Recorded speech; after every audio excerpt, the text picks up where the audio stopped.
পুরো নাম মতিউর রহমান হাসান, কিন্তু গানের জগতে সবাই তাকে চেনে পাগল হাসান নামে। সিলেটের সাতক উপজেলার সুরমা নদীর তীরে শিমুলতলা গ্রামে 1985 সালে জন্মগ্রহণ করেন এই জনপ্রিয় শিল্পী পাগল হাসান। অল্প বয়সে বাবাকে হারান হাসান, এরপর হাতে তুলে নেন দোতরা। বাড়ির পাশে সুরমা নদীর তীরে বসে লেখা শুরু করেন গান নিজেই।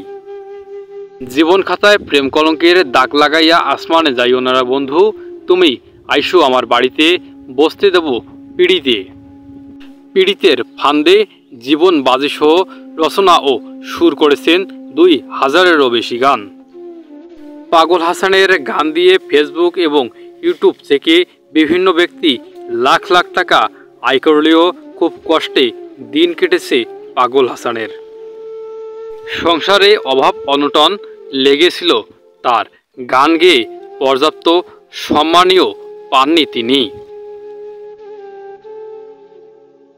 কেউ কোনো খবর না নিলেও মানুষের জন্য খেয়ে না খেয়ে গান করেছেন এই পাগল হাসান।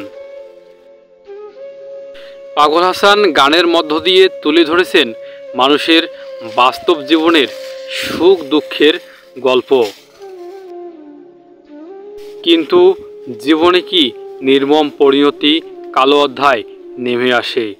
গান গেয়ে বাড়ি ফেরার পথে একটি সড়ক দুর্ঘটনা কেড়ে নেয় এই পাগল হাসানের জীবন। পৃথিবীর বুক থেকে বিদায় নেন এই জনপ্রিয় কণ্ঠশিল্পী পাগল হাসান। সিলেটের বুক থেকে বিদায় নেন হাসান রাজা, বাউল আব্দুল করিম, দূরবীন সার উত্তরসূরি এই জনপ্রিয় কণ্ঠশিল্পী মতিউর রহমান হাসান, সঙ্গীতশিল্পী পাগল হাসান।